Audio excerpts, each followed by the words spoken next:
ముఖ్యంగా సమర్థ గ్రామ పాలనకు సర్పంచుల హ్యాండ్బుక్. ఈ కార్యక్రమానికి విచ్చేసినటువంటి పెద్దలు BC SC ST JAC chairman Visharadan Maharaj గారికి, డాక్టర్ విశారదన్ మహారాజ్ గారికి, అదేవిధంగా బీసీ పొలిటికల్ ఫ్రంట్ చైర్మన్ మన బాలగోని బాలరాజు గారు, బీసీ ఇంటలెక్చువల్ ఫోరం, అదేవిధంగా బీసీ పొలిటికల్ ఫ్రంట్ సంయుక్తంగా కలిసి ఈ పుస్తకాన్ని తీసుకురావడం జరిగింది. అదేవిధంగా ఈనాటి కార్యక్రమానికి అధ్యక్షత వహిస్తున్నటువంటి మన దుర్గయ్య గౌడ్ గారికి, బాలరాజు, మన బైరి శేఖర్ గారికి, ఇంకా చాలామంది పెద్దలు ఉన్నారు.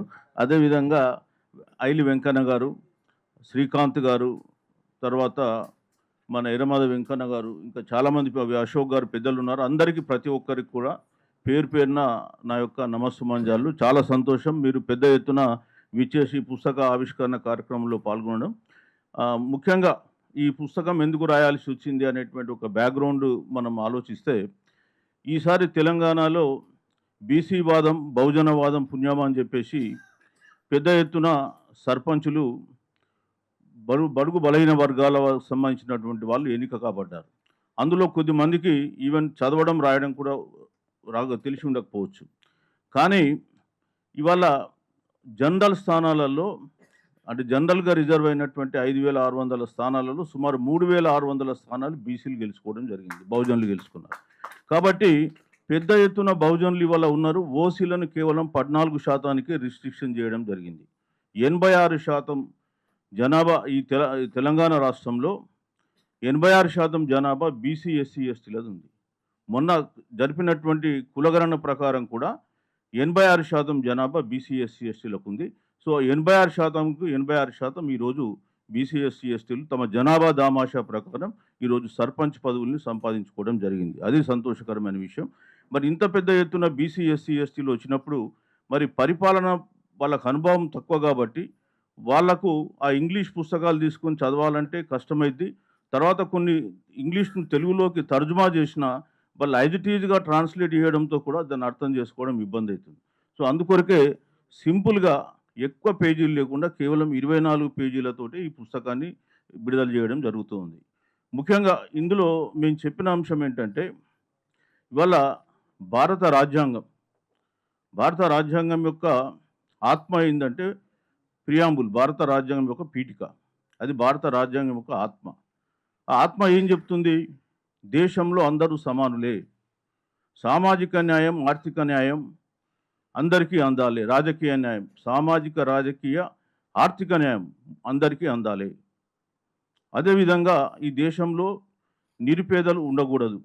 ఈ దేశం సంక్షేమ రాజ్యం, సంక్షేమ పథకాలు అమలు చేయాలి. మరి ఇవన్నీ అమలు చేయాలంటే గ్రాస్ రూట్ లెవెల్లో ఎవరు అమలు చేస్తారు? సర్పంచ్ మాత్రమే గ్రాస్ రూట్ లెవెల్లో అమలు చేసేటువంటి వ్యక్తి. మరి అతనికి ఈ భారత రాజ్యాంగం యొక్క ఆత్మను పరిచయం చేసి అతను ఈ సంక్షేమ పథకాలు, అభివృద్ధి పథకాలు సక్రమంగా అమలు చేయాలనే ఉద్దేశంతో సర్పంచులకు ఉన్నటువంటి బాధ్యతలేంటి, విధులేంటి, వాళ్ళు ఏ విధంగా నిర్వర్తించాలి, చట్టం ఏం చెప్తుంది, చట్టాన్ని మనం ఉల్లంఘిస్తే మనపైన ఎట్లాంటి చర్యలు ఉంటాయి అనేటువంటి విషయాన్ని ఈ పుస్తకంలో తెలియజేయడం జరిగింది. ఒక సర్పంచ్కు సంబంధించినటువంటి విధులు, నిధులే కాకుండా ఉప సర్పంచ్, అదేవిధంగా వార్డు మెంబర్లకు సంబంధించినటువంటి అంశాలపైన కూడా క్లుప్తంగా రాయడం జరిగింది. ముఖ్యంగా ఏంటంటే చాలా సందర్భాల్లో మన దగ్గరకు వచ్చి అంటే లేడీస్ ఉంటారు, ముఖ్యంగా ఉమెన్. ఈ ఉమెన్కు ఆధిపత్య కులాల వాళ్ళు వచ్చి మాయ మాటలు చెప్పి చెక్కు మీద సంతకాలు పెట్టుకుని తీసుకొని పోతుంటారు. సో మేము అది కూడా క్లియర్గా రాసినాం. బాబు, ఖాళీ చెక్కు ఎట్టి పరిస్థితుల్లో సంతకం పెట్టకు. సంతకం పెట్టేటప్పుడు అంకెల్లో కానీ అదేవిధంగా వర్డ్స్లో ఉంటే ఫిగర్స్ అండ్ వర్డ్స్లో కరెక్ట్ ఉందా లేదా చూసుకోవాలని చెప్పి స్పష్టంగా చెప్పినాం. అదేవిధంగా చాలా సందర్భాల్లో పంచాయతీ కార్యదర్శులు కూడా వీళ్ళని మిస్లీడ్ చేయడానికి అవకాశం ఉంటుంది. కాబట్టి పంచాయతీ కార్యదర్శులు కూడా డ్యూటీలు ఏంటి, వాళ్ళు ఎందులో ఏలు పెట్టాలో ఎందులో ఏలు పెట్టకూడదు అనే విషయం కూడా చెప్పడం జరిగింది. మేము ఈ పుస్తకంలో సర్పంచులు చేయకూడని పనులు ఏంటి, చేయాల్సిన పనులు ఏంటి కూడా ఇక్కడ స్పష్టంగా చెప్పినాం. రండి. మేము ఇక్కడ ఈ పుస్తకంలో కూడా ఇంకో విషయం ఏంటంటే, గ్రామ సభ అనేది చాలా ఇంపార్టెంట్. రాజ్యాంగ సవరణ ప్రకారం 73వ రాజ్యాంగ సవరణ ఈ గ్రామ సభ గ్రామ స్థాయిలో పనిచేస్తున్నటువంటి అందరి అధికారుల యొక్క అధికారాలను, వాళ్ళ విధులను సమీక్షించవచ్చు. చాలామందికి తెలియదు. స్కూల్లో ఉండేటువంటి హెడ్ మాస్టర్‌ను కూడా పిలిపించి గ్రామ సభ నిలదీయవచ్చు, సమీక్షించవచ్చు వాళ్ళ పనులు. ఆ పనులు ఎవరెవరు గ్రామ సభకు పిలిపించాలి, వాళ్ళని ఎట్లా సమీక్షించాలనే అంశం కూడా ఇందులో రాయడం జరిగింది. సో ఇవాళ మేము అనుకోవచ్చు, మేము గజిటెడ్ ఆఫీసర్స్, మాకు పెద్ద శాలరీ ఉంది, వీళ్ళేంది చదువుకోలేనటువంటి వ్యక్తులు, మేము పోవాలనా అని అంటే మరి చట్టం ఒప్పుకోదు. చట్ట ప్రకారం గ్రామ సభకు ఎవరు విధేయులై ఉండాలి అనేటువంటి అంశాలు కూడా ఇందులో రాసినాం. కాబట్టి మేము ఈ బుక్కు ఒక బీసీలని దృష్టిలో పెట్టుకొని రాయలే. అందరు సర్పంచులు దీన్ని వాడుకోవచ్చు, దీనిపైన అబ్జెక్షన్ లేదు. అందరికి అవే డ్యూటీలు, అదే చట్టం వర్తిస్తుంది కాబట్టి ఆ చట్ట ప్రకారమే రాసినాం. అదేవిధంగా ఇది మేము కొంత రాబోయే కాలంలో యూట్యూబ్లో కూడా ఎక్స్ప్లెయిన్ చేస్తాం. ఒకవేళ చదువుకోలేనటువంటి పరిస్థితిలో ఉంటే ఆ యూట్యూబ్లో కూడా మీరు చూసుకోవాల్సిందిగా కోరుతున్నాం. మా ఉద్దేశం ఏంటంటే, రేపు గ్రామ స్థాయిలో బీసీలు, ఎస్సీలు, ఎస్టీలు పెద్ద ఎత్తున వచ్చిండ్రు కాబట్టి వీళ్ళు మంచి పరిపాలన, సుపరిపాలన అందించిండ్రు అనేటువంటి ఒక మంచి పేరు వాళ్ళకు రావాలనే ఉద్దేశంతో ఇది రాయడం జరిగింది. అట్లనే మోడల్ గ్రామాలంటే ఏంటనే విషయం కూడా ఇందులో రాసినాం. యాక్చువల్గా పేజీ వెనుక ఇచ్చినటువంటి బొమ్మ కూడా గంగాదేవపల్లి అనేది ఒక మోడల్ విలేజ్ అది. ఆ గంగాదేవపల్లిలో సుమారు ఒక 65 కమిటీలు ఉంటాయి గ్రామ సభలో. సో ఆ కమిటీలు ఎట్లా చేస్తే ఏం కథ అని ఇందులో మేము రాయలేం కానీ, బట్ ఒక మోడల్ విలేజ్ గురించి మాత్రం ఇక్కడ ఎక్స్ప్లెయిన్ చేయడం జరిగింది. సో ఇది బుక్ యొక్క సంక్షిప్త వివరణ. ఇక ఇవాళ ఈ బుక్తో పాటుగా ఇంకా కొన్ని అంశాలు మనం చర్చించాల్సినట్టు అవసరం ఉంది. ముఖ్యంగా ఇవాళ తెలంగాణ రాష్ట్రంలో అధికారంలో ఉన్న కాంగ్రెస్ ప్రభుత్వం అధికారంలోకి వచ్చినాక 6 నెలల్లో 42% రిజర్వేషన్ అమలు చేస్తామన్నారు. అది అమలు చేయకుండానే వాళ్ళు ఇవాళ ఎన్నికలకు వెళ్తున్నారు. అటు గ్రామ పంచాయతీ ఎన్నికలు, ఇక ఇప్పుడు బహుశా 17వ తారీఖు రోజు అనుకుంటా, మన 18వ తారీఖు మున్సిపల్ ఎన్నికల నోటిఫికేషన్ వస్తుంది. ఇక నగారం మోగుద్ది. ఒకవైపు మాకు రావాల్సినటువంటి 42% వీళ్ళు ఇవ్వరు, ఇంకోవైపు రాజకీయంగా ఇస్తామని చెప్పి కూడా అది కూడా ఇవ్వరు. ఆ విషయాలు మా ప్రజలు గుర్తించిండ్రు. మేము అందుకే ఇప్పుడు జిల్లాలలో సామాజిక న్యాయ సభలను జరుపుతున్నాం. నిన్న మొన్న పాలమూరులో కూడా జరిపినాం. ఈ సందర్భంగా మన రాష్ట్రంలో కూడా కొంత బలపడుతున్నటువంటి బీసీ, ఎస్సీ, ఎస్టీ ఉద్యమాలను బలహీనపరచాలని చెప్పి కొంతమంది అగ్రవర్ణ వాళ్ళు లేదా ఆధిపత్య కులాల వాళ్ళు కూడా ఒక కొత్త ఉద్యమం తీసుకొస్తున్నారు. కొత్త ఉద్యమం తీసుకొచ్చి మధ్యకాలంలో ఒక సింహగర్జన అనే పేరుతోటి కొంత ఒక వాదన తీసుకొచ్చింది ముంగట. సో మనం కొంత దాన్ని ఎక్స్ప్లెయిన్ చేయాల్సిన అవసరం ఉంది, బాధ్యత మనకు. ఎందుకంటే అందులో వాళ్ళు ఏం చెప్తున్నారంటే, మొట్టమొదట ఈడబ్ల్యూఎస్ రిజర్వేషన్స్ అనేటి ఈ రాష్ట్రంలో దుష్ప్రచారం జరుగుతుంది అని. సో మేము ఒకటే చెప్తున్నాం, ఈడబ్ల్యూఎస్ రిజర్వేషన్ల పైన కొంత ఎక్స్ప్లెనేషన్ ఇవ్వాల్సినటువంటి బాధ్యత మాకుంది. ఎందుకంటే గత 1.5 ఇయర్ నుంచి ఈడబ్ల్యూఎస్ గురించి మేము నిరాటంకంగా మాట్లాడుతూ ఉన్నాం. ఎక్కడ పోయినా ఏ విధంగా ఈడబ్ల్యూఎస్ రిజర్వేషన్స్ వచ్చినాయి, ఈడబ్ల్యూఎస్ రిజర్వేషన్స్ రావడం వలన బహుజనులకు సంబంధించిన పోస్టులు వాళ్ళు ఏ విధంగా తన్నుకుపోతున్నారు అనే విషయం గురించి మేము చెప్తున్నాం. సో దానివల్ల మాకు జరుగుతున్న అన్యాయం గురించి కూడా మాట్లాడుతున్నాం. సో అందుకే ఈడబ్ల్యూఎస్ రిజర్వేషన్ పైన నేను ఒక 5 to 6 minutes దాన్ని ఎక్స్ప్లెయిన్ చేస్తాను. యాక్చువల్లీ ఇవాళ భారతదేశంలో ఎస్సీ, ఎస్టీలకు మొదటి నుంచి కూడా అంబేద్కర్ గారి పుణ్యమ రాజ్యాంగ రక్షణలు ఉన్నాయి. వాళ్ళకు జనాభా దామాషా ప్రకారం విద్య, ఉద్యోగాలు, రాజకీయాలు, స్థానిక సంస్థలు అన్నిట్లో కూడా జనాభా దామాషా ప్రకారం రిజర్వేషన్లు ఉన్నాయి. బీసీలకు వస్తే మొదటి నుంచి రిజర్వేషన్లు లేవు. అసలు బీసీలు ఎవరనేది గుర్తించడానికి రాజ్యాంగంలో ఆర్టికల్ 340 ప్రకారం ఒక బీసీ కమిషన్ పెట్టి బీసీలను గుర్తించి వాళ్ళకి ఎంత శాతం రిజర్వేషన్ ఇవ్వాలనేది కేంద్రం చేయాల్సిన పని. కేంద్రం ఏం చేసింది, బీసీ కమిషన్ పెట్టలే. అప్పుడు అంబేద్కర్ గారి పోరాటం వలన 1953లో కాకా కాలేకర్ కమిషన్ వేసిండ్రు. ఆ కాకా కాలేకర్ కమిషన్ 2499 2399 కులాలను బీసీలుగా గుర్తించి బీసీలకు ఏ కేటగిరీ ఉద్యోగాలలో ఎంత రిజర్వేషన్ ఇవ్వాలి, బి కేటగిరీ ఎంత, సి కేటగిరీ, డి కేటగిరీలో కూడా ఎంత ఇవ్వాలని చెప్పి వాళ్ళు స్పష్టమైన రికమెండేషన్ ఇస్తే, నెహ్రూ గారు ఆ రికమెండేషన్స్ను పరిగణలోకి తీసుకోకుండా పార్లమెంట్లో ప్రవేశపెట్టకుండానే దాన్ని తిరస్కరించేసి 1961లో ఒక మెమో రాసేసి ఇక రాష్ట్రాల పని నేను బీసీల గురించి మేము పట్టించుకోమన్నాడు.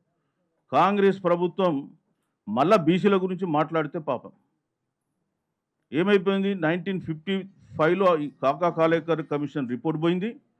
అదేవిధంగా 1977 55లో వాళ్ళు రిపోర్ట్ ఇస్తే అది రిపోర్ట్ పక్కన పోయింది. 77 జనతా గవర్నమెంట్ వచ్చేదాకా బీసీల గురించి కేంద్రంలో ఎవడు మాట్లాడలేదు. 77లో అప్పుడున్నటువంటి లాలూ ప్రసాద్ యాదవ్ కావచ్చు, ములాయం సింగ్ యాదవ్ కావచ్చు, ఇంకా చాలామంది కర్పూరి ఠాకూర్ లాంటి పెద్దలందరూ ప్రెషర్ పెట్టి జనతా గవర్నమెంట్లో మండల్ కమిషన్ వేయించారు, సెకండ్ బీసీ కమిషన్. ఆ మండల్ కమిషన్ 1980లో రిపోర్ట్ ఇస్తే ఇందిరాగాంధీ గారు అప్పటికి మళ్ళీ అధికారంలోకి వచ్చి కూర్చున్నారు. మళ్ళీ తీసుకుపోయి పెంటకుప్పలో పాడేశారు. 1990లో విపి సింగ్ గారు కాన్షీరామ్ గారి పుణ్యమాని ఆయన 42 రోజులు పార్లమెంట్ ముందు చలికాలం మంచు పడుతున్నది గడ్డగట్టే స్థితిలో కూడా ఆయన నిరాహార దీక్ష చేశాడు. తర్వాత శరద్ యాదవ్ గారు ఆయన విపి సింగ్కు మద్దతు ఇస్తున్నాడు. ఆయనకు 56 మంది ఎంపీల మద్దతు ఉన్నారు. ఆయన వార్నింగ్ ఇచ్చాడు విపి సింగ్, నువ్వుగిన బై ఆగస్టు 10, 1990 నాటికి మండల్ కమిషన్ మీరు అమలు పరుస్తున్నారని స్టేట్మెంట్ ఇవ్వకపోతే నా మద్దతు విరమిస్తాను, నువ్వు ఆగస్టు 15 తారీఖు రోజు రెడ్ ఫోర్ట్లో ఎర్రకోటలో జెండా ఎగురవేయలేవు అని చెప్పి ఆ దెబ్బకు ఆగస్టు 7 రోజు క్యాబినెట్ కూర్చొని ఆగస్టు 8 రోజు మండల్ కమిషన్ అమలు చేస్తున్నామని చెప్పి జీవో ఇచ్చింది. ఇవ్వడమే తోడు ఠకీమని బీజేపీ గవర్నమెంటు ఆగస్టు 30 రోజు విపి సింగ్కు మద్దతు విరమించి గవర్నమెంట్ పడగొట్టింది. అది అట్లా ఉంటే కోర్టుకు పోగానే ఇందిరా సహాని కేసు అంటారు. ఠకీమని ప్రే అంటే స్టే అనేసింది, రిజర్వేషన్ స్టే. ఇక ఈయన పడిపోయిండు, ఎవరు మండల్ గారు, మన విపి సింగ్ గారు. మళ్ళీ ఎలక్షన్ జరిగినాయి, పివి నరసింహారావు గారు ప్రధానమంత్రి అయ్యిండు. అసలు ఇంకా మండల్ కమిషన్ జడ్జిమెంట్ కూడా రాలే, బీసీలకు రిజర్వేషన్లు కూడా ఇంకా అమలు కాలే కేంద్రంలో. పివి నరసింహారావు గారు ఆత్మ అంతా కూడా అగ్రవర్ణాల కొరకు ఆయన తప్పిస్తుంది. ఠకీమని 10% రిజర్వేషన్ వాళ్ళకి ఇచ్చిండు, ఒక జీవో ఇచ్చిండు. 10% ఇవ్వగానే అదే ధర్మాసనం 9 మంది ధర్మాసనం ఇందిరా సహాని కేసులో రాజ్యాంగ ధర్మాసనం 9 మందిలో 8 మంది మొట్టమొదట ఈ ఈడబ్ల్యూఎస్ రిజర్వేషన్ ఏదైతే ఇచ్చిందో దాన్ని కొట్టేసింది, చెల్లది రాజ్యాంగబద్ధంగా. కొట్టేసిన తర్వాత సరే వాళ్ళు అదే బెంచు 9లో 6 మండల్ కమిషన్ను క్లియర్ చేసింది. ఎస్, ఆ రికమెండేషన్స్ కరెక్టే, 27% బీసీలకు రిజర్వేషన్ అమలు చేయాలి. కేవలం అది ఉద్యోగాలల్ల, విద్యలో లేదు. విద్యకు వచ్చే వరకు 208 అయింది, 2008లో అమలుకి వచ్చింది.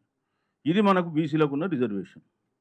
ఇక్కడ నేను ఎందుకు స్టోరీ చెప్తున్నా అంటే మీరు ఈడబ్ల్యూఎస్ రిజర్వేషన్ చరిత్ర అర్థం చేసుకోవాలి.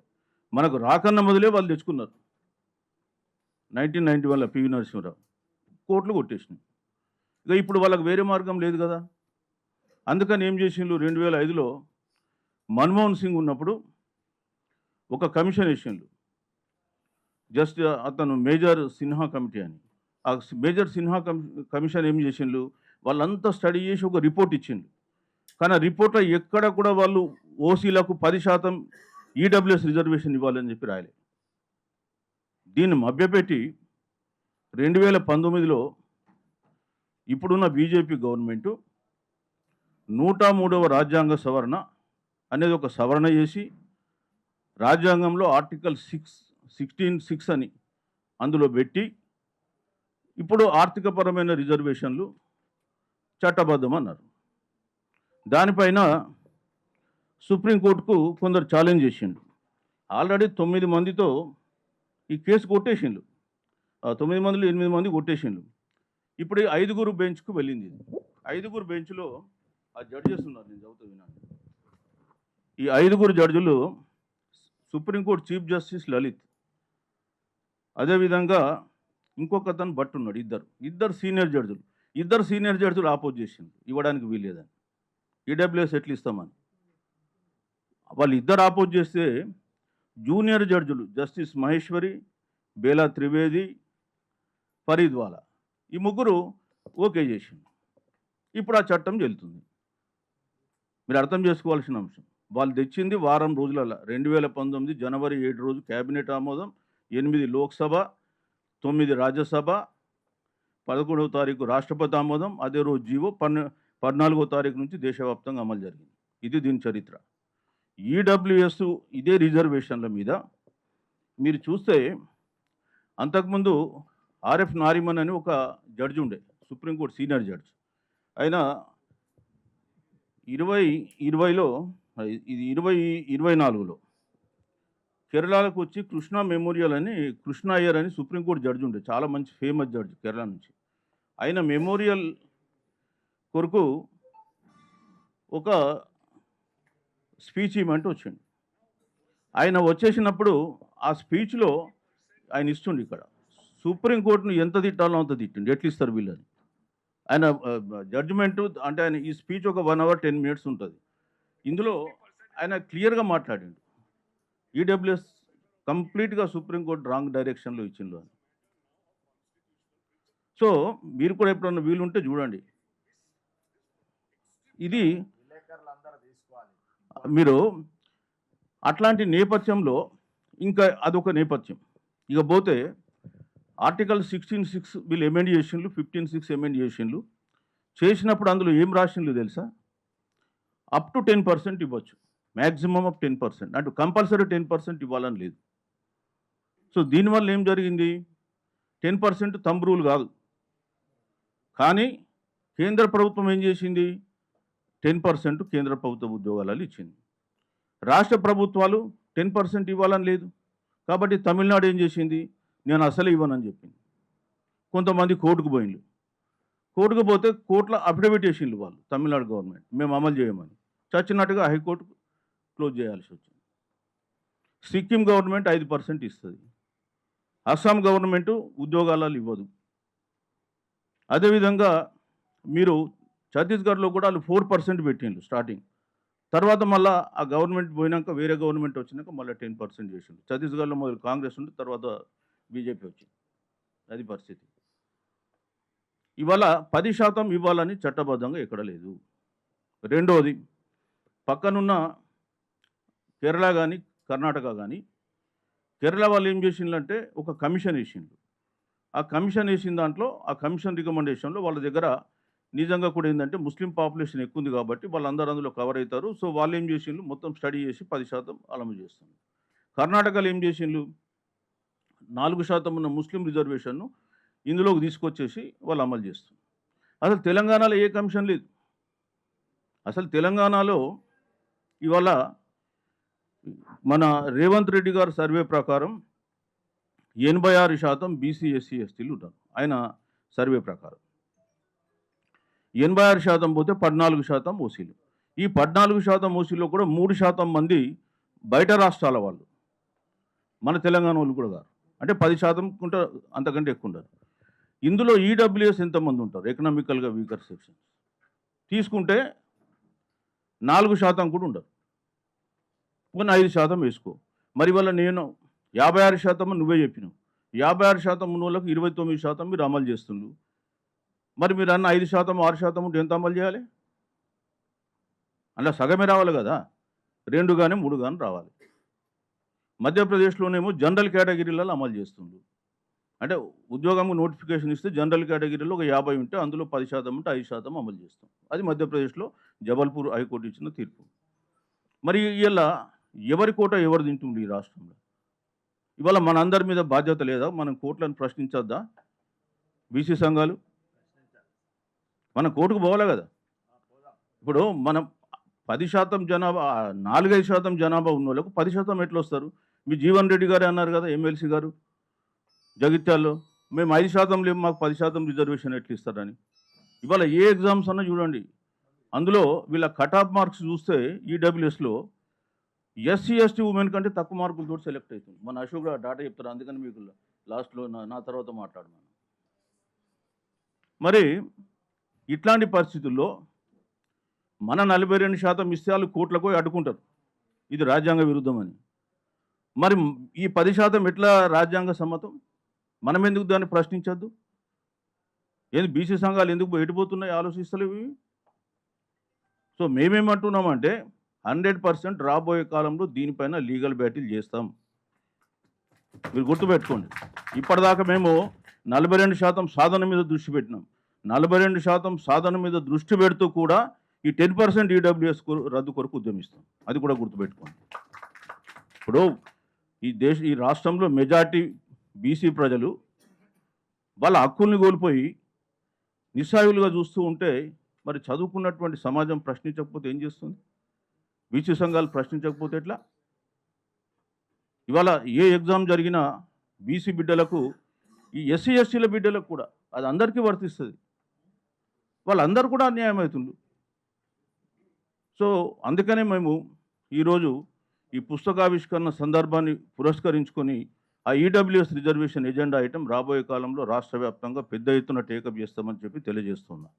ఒకటి. ఇక రెండోది, 1,00,000 మందితో సమావేశాలు పెడతామన్నారు. అరే భయ్, మీరు 1,00,000 మందితో పెట్టుకోండి, మీకున్నారు. మీరు 1,00,000 పెడితే మాకు 3 కోట్ల జనాభా ఉంది. మీరు మొత్తం కలిపితే 25 లక్షలు లేదు. మరి మా వాళ్ళు ఎంతమంది పెట్టాలనేది మా విశారదన్ గారు కానీ మా బాలరాజు కూడా సభ చెప్తారు. వాళ్ళ ఇష్టం, నేను వాళ్ళకే వదిలేస్తున్నా. మీరు ఎంతమంది మరి ఎంతమందితో సభలు పెడతారనేది మీరే చెప్పండి. ఇక మూడోది ఒకటి గమనించాలి, బీసీ సంఘం ఇన్ని రోజులుగా మనం 42% ఉద్యమం కొరకు మనం పనిచేస్తే ఒక్క ఓసీ నాయకుడు మనతోటి కలిసి పనిచేయలే. మొన్న సభ పెట్టంగానే ఒక ఓసీ ఎమ్మెల్యే పోయి సంకలు ఎగరేసుకుంటూ పోయి, నేను సీఎం దగ్గర తీసుకెళ్తా, కమిషన్ పెట్టిస్తా అంటే నీకు ఓట్లు వేసిన వాళ్ళు ఎవరా బాబు? ఓట్లు వేసిన వాళ్ళు ఎవరు? మాకేం బుద్ధి లేదా? రేపు ఎట్లా నువ్వు ఎన్నికల్లో గెలుస్తావు? ఎవరన్నా సరే ఓసీలకు మద్దతు ఇచ్చేటువంటి ఎమ్మెల్యేలు ఉంటే బీసీలు దృష్టిలో పెట్టుకోవాలి. వాళ్ళను ఎన్నికల్లో ఎట్లా బుద్ధి చెప్పాలి అట్లా బుద్ధి చెప్పాలి. లేకపోతే వీళ్ళు మా ఓట్లు తీసుకుంటారు, మీరు ఆడపోయి పాట పాడతారా? ఆ విషయం కూడా అర్థం చేసుకోవాలి. సో మేము కూడా రాబోయే కాలంలో ఈ ఈడబ్ల్యూఎస్ మీద వచ్చే సండే, అది ఈ 18th రోజు ఒక మీటింగ్ పెట్టాలనుకుంటున్నాం. అట్లనే 42% సాధన కొరకు కూడా ఢిల్లీ లెవెల్లో ఇప్పుడు పార్లమెంట్ సమావేశాలు 29కి స్టార్ట్ అవుతుంది. జనవరి 29 బడ్జెట్ సమావేశాలు. మేము కూడా అక్కడ ధర్నాలు పెడతాం, అందరినీ కలుస్తాం, అందరికి కూడా పిటిషన్లు ఇస్తాం. 42% వదులుకునే ప్రసక్తే లేదు. అది 9వ షెడ్యూల్లో చేరేదాకా మా పోరాటం ఆగదు. అట్లనే 10% కూడా ఇప్పుడు మా పోరాటంలో 2వ అంశంగా చేర్చుకుంటాం, ఈడబ్ల్యూఎస్ అంశం. ఎందుకంటే మీకు రావాల్సింది, మీకు చట్టబద్ధంగా అంటే 2%, 3% వస్తుంది. మీరు 10% ఎట్లా తీసుకుంటారండి? మళ్ళీ మాట్లాడితే దాన్ని దుష్ప్రచారం. చూడండి మెరిట్ ఏముందో చెప్తారు. రేపు రాబోయే కాలంలో లీగల్ బ్యాటిల్ జరుగుద్ది. ఆ లీగల్ బ్యాటిల్లో మీరే చూస్తారు ఏం జరుగుద్దో. That we're ready to fight it. So మరి ఈ బుక్ ఆవిష్కరణ సందర్భంగా ఇది మెజార్టీ సర్పంచులకు ఉపయోగపడుతుంది. దయచేసి చదవండి. మేము కూడా మళ్ళీ దాన్ని యూట్యూబ్లో కూడా ఎక్స్ప్లెనేషన్స్ ఇస్తూ ఉంటాం. దాని ప్రకారం కూడా ఫాలో కండి. ఎట్ ద సేమ్ టైం ప్రతి అవకాశాన్ని నేను ఎప్పుడు చెప్తూ ఉంటాను, ఏ వేదిక అయినా సరే, అది మహనీయుల జన్మదినం కావచ్చు, వర్ధంతి కావచ్చు, ఇంకేదైనా కావచ్చు, దాన్ని ఒక రాజకీయ వేదికగా మనం మార్చుకోవాలి. అది కాంశీరామ్ గారు చెప్పిన సూత్రం, నేను చెప్పిన కాదు. కాంశీరామ్ గారు చెప్పిన సూత్రంలో ఇవాళ ఈ బుక్ ఇనాగ్రేషన్ కూడా ఒక రాజకీయ వేదికగా మార్చుకోవాలి. నేను దయచేసి భక్తులకు కూడా నేను చెప్పేది ఏంటంటే, మీరు ఏదో బుక్లో ఏముందో అది ఉందని నేను చెప్పకండి. అందులో ఉన్నది ఉంది, ఆల్రెడీ నేను చెప్పేసిన అయిపోయింది. కాబట్టి మీరు ఈ రాష్ట్రంలో బీసీ ఉద్యమానికి శత్రువులు ఎవరు, వాళ్ళు ఎట్లా అడ్డుకుంటున్నారు, ఎట్లా 42% సాధించుకుంటాం, ఎట్లా 10% ఈడబ్ల్యూఎస్ని మేము రద్దుపరుస్తామనే విషయాల మీద మాత్రమే ప్రసంగించాల్సిందిగా కోరుతూ నాకు ఈ అవకాశం ఇచ్చినటువంటి నిర్వాహకులు, ముఖ్యంగా మా పెద్దన్న బాలరాజు గౌడ్ గారికి ధన్యవాదాలు తెలియజేస్తూ సెలవు తీసుకుంటున్నాను. Thank you. ఇప్పుడు మన సభాధ్యక్షులు గారికి అప్పచెప్తున్నాను, వారికి కంటిన్యూ.